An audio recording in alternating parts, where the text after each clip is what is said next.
క్రీస్తునందు ప్రియులారా, మీకు శుభములు వందనములు తెలియజేస్తున్నాను. అనుదిన ధ్యానమునకు స్వాగతం. ఆదికాండము 8వ అధ్యాయం ఈ దినం మన ధ్యానాంశంగా ఉంది. మరి ఈ అధ్యాయాల్లో అనేక అంశాలు, అద్భుత ఆశ్చర్య కార్యాలు మనం చూస్తాం. కానీ దేవుడు నా హృదయంలో ఉంచినటువంటి ఆ ప్రేరణ, క్లుప్త సందేశాలు నేను మీ వద్దకు తీసుకొస్తున్నాను కనుక కొన్ని విషయాలు నేను మీ ముందు ఉంచుతాను. 8వ అధ్యాయం 1వ వచనంలో దేవుడు నోవహును అతనితో కూడా ఓడలోనున్న సమస్త జంతువులను సమస్త పశువులను జ్ఞాపకము చేసుకొనెను. దేవుడు భూమి మీద వాయువు విసరినట్లు చేయటం వలన నీళ్లు తగ్గిపోయాను. దేవుడు నోవహును అతనితో ఉన్న సమస్తమును జ్ఞాపకము చేసుకొనెను. నిజంగా దేవుడు మర్చిపోయాడని దీని అర్థం కాదు. నిన్ను వెడవను ఎడబాయినని ఆయన వాగ్దానం చేశాడు కదా. తల్లి మరిచిన మరవనని, పర్వతములు తొలగిన మెటలు తతలిన నా కృప విడవదని.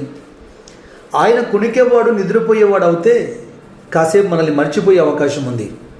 ఆయన కునికి నిద్రించేదానికి నరుడు కాదు కదా. ఆయన జ్ఞాపకం చేసుకున్నాడు అంటే మర్చిపోయాడని అర్థం కాదు. కానీ నిజముగా నోవహుతో ఉన్నటువంటి కుటుంబ సభ్యులు, పశువులు దాదాపుగా 1 సంవత్సరం వీరు ఓడలో ఉన్నారు. మీరు బాగా జాగ్రత్తగా గమనించండి. జలప్రలయం నుంచి వీరు తప్పించబడ్డారు. నిన్నటి ధ్యానంలో జలప్రలయం నుంచి వీరు తప్పించబడ్డారు లేదా వీరు రక్షణ పొందారు మనం ధ్యానం చేసాం. అందుని బట్టి దేవునికి స్తోత్రం.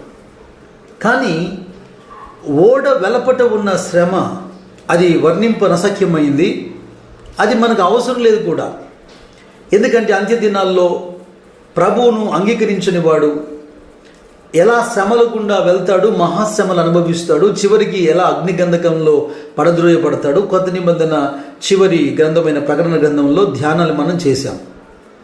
కనుక ఈ జలప్రలయంలో ఓడ బయట ఉన్న శ్రమలను గురించి ఇక్కడ ధ్యానించడం నా యొక్క ఉద్దేశం కాదు. కానీ ఓడ లోపలున్న శ్రమలను మీ ముందుంచాలని ఆశపడుతున్నాను. అదేంటండి? విశ్వసించి నీతిపరుడుగా ఉండి ఓడ కట్టి తనతో తన కుటుంబ సభ్యులందరినీ రక్షించుకున్న నోవహు కూడా శ్రమపడ్డా అంటే తప్పకుండా శ్రమపడ్డాడు. అయితే ఈ శ్రమలు ఎన్నదగినవి కాదు అని పౌలు అన్నాడు. యోహాను సువార్త 16వ అధ్యాయంలో 33వ వచనాన్ని మీరు గమనిస్తే యేసుక్రీస్తు ప్రభు ఒక మాట చెబుతున్నారు. అదేంటంటే, నా యందు మీకు సమాధానం కలుగునట్లు ఈ మాటలు మీతో చెప్పుచున్నాను. లోకములో మీకు శ్రమ కలుగును, అయినను ధైర్యం తెచ్చుకొనుడి, నేను లోకమును జయించి ఉన్నాను నేను. అయితే ఇక్కడ దేవునికి లోబడకుండా నశించిన వారందరూ ఓడ వెలుపట శ్రమపరచబడ్డారు. కానీ ఓడ లోపల ఉన్న నోవహు కుటుంబం కూడా శ్రమపరచబడ్డారు. ఎందుకంటే మీరు ఎప్పుడైనా వాక్యం వింటున్న మీరు ఎప్పుడైనా పడవ ప్రయాణం చేసిన వారైతే, లేదా చిన్న చిన్న తెప్పెల్లో మీరు వెళ్ళిన అనుభవం మీకుంటే ఎంత భయము, ఎంత భీతి, ఎంత కుదుపులు. ఆ నీటి ప్రవాహం ఎద్దడికి ఒక్కొక్క సందర్భంలో గుండె జారిపోయినంత పని అవుతుంది. అలాంటిది పర్వతములు మునిగిపోయేంత జల ప్రవాహములు, వాటి మీద ఈ ఓడ ప్రయాణిస్తుంది అంటే ఎన్ని కుదుపులకు ఈ ఓడ లోనై ఉంటుంది, ఎంత గొప్ప ఒత్తిడికి లోనై ఉంటుంది, ఎన్ని అలల తాకిడికి ఇది గురై ఉంటుంది. పైగా 1 సంవత్సరం పాటు ఓడలోనే తాను, తన కుటుంబ సభ్యులు, అనేక రకములైన జంతువులు, పశువులు, వాటి ఆహారము, వాటి మలమూత్రాల విసర్జన, వాటి బాధ్యత 1 మాసం కాదు, 1 వారం కాదు, సంవత్సరం రోజులు నోవహు ఓడలో ఉన్నాడు. మీరు ఒకసారి ఊహించుకోండి, ఇదెంత కష్టతరమైన పనం. ఈ శ్రమను రక్షణ పొంది సంఘములో చేర్చబడి పరిశుద్ధతను, విశ్వాస జీవితాన్ని కొనసాగిస్తున్న పరిశుద్ధులు అనుభవించే శ్రమతో నేను పోలుస్తున్నాను.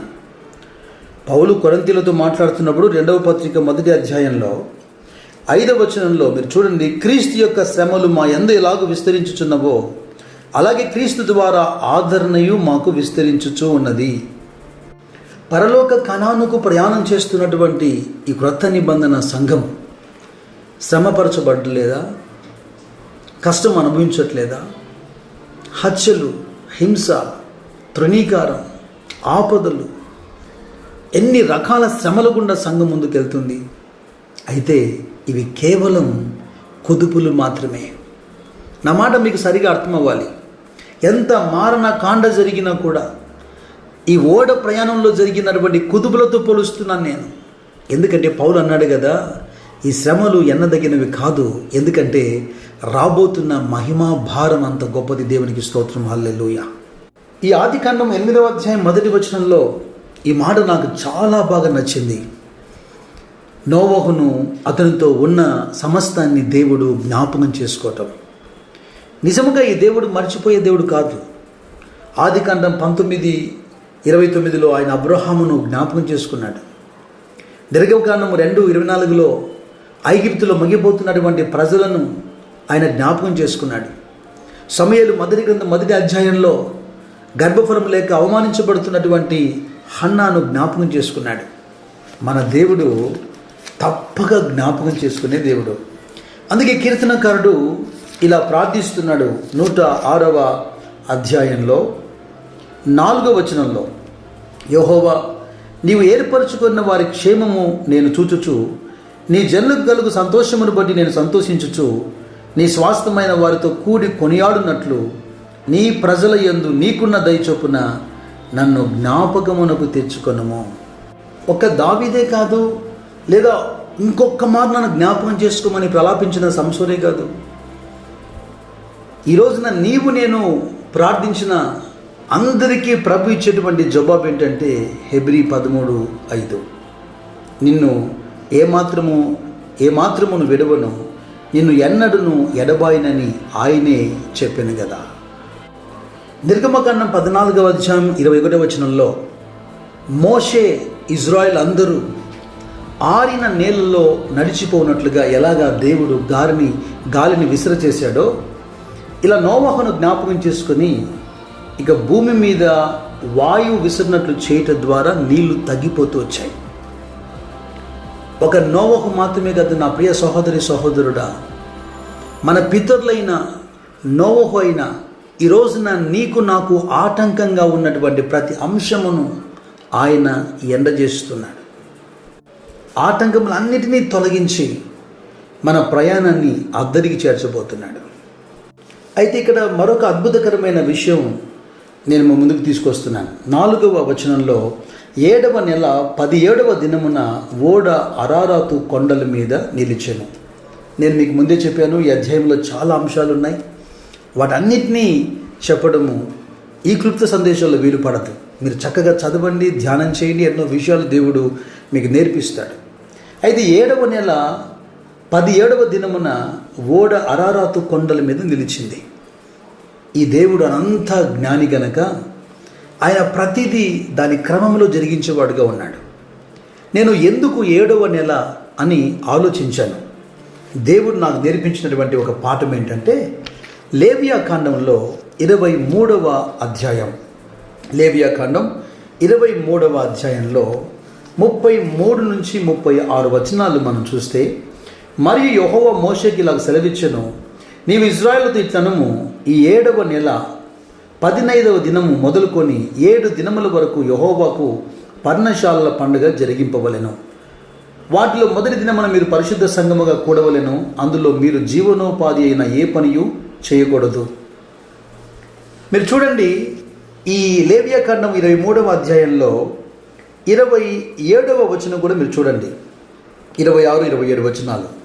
ఈ 7వ నెల 10వ దినము పాపము నిమిత్తమైన ప్రాయచిత్తార్థ దినము, అందులో మీరు పరిశుద్ధ సంఘముగా కూడవలెను.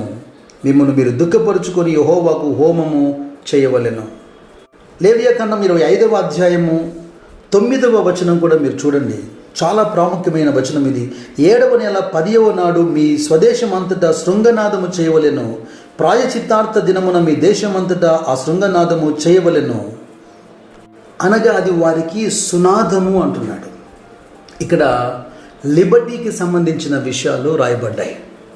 విడుదల, విమోచన, డెలివరెన్స్. ఈ 7వ నెల 10వ దినాన వినపడే ఈ శృంగధ్వని, అనేకుల యొక్క విడుదల. దేవునికి స్తోత్రం, హల్లెలూయా. నోవహు కూడా ఆ ఓడలో నుండి విడుదల పొందుతున్నాడు, విమోచించబడుతున్నాడు. ఇదివరకే మీరు ఓడను సంఘంతో పోల్చారు, క్రీస్తుతో పోల్చారు.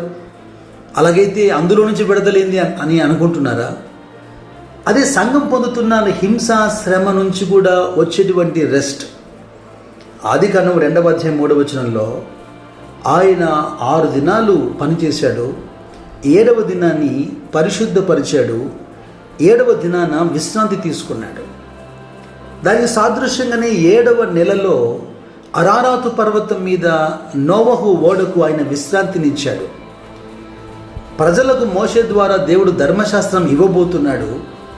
దేవుని ధర్మశాస్త్రం ఇవ్వకముందు ఆయనకు తెలుసు గనక ఆ ధర్మశాస్త్రం గుండా ముందుగానే నోవహును ఆయన నడిపిస్తున్నాడు.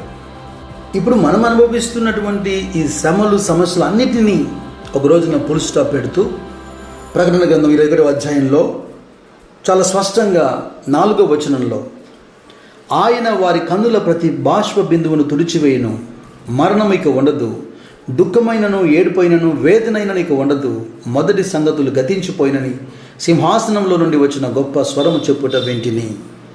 క్రీస్తుతో, క్రీస్తు కొరకు సంఘముగా మనం అనుభవిస్తున్నటువంటి అన్ని సమస్యల నుంచి విడిపించి నిత్య విశ్రాంతి ఇవ్వబోతున్న దేవునికి మనం కూడా నోవహులాగా బలిపీఠము కట్టి కృతజ్ఞతాస్తుతులు చెల్లించబద్దులమై ఉన్నాం. దేవుడు తప్పక నిన్నును నీ కుటుంబమును జ్ఞాపకం చేసుకున్నాను గాక. God bless you.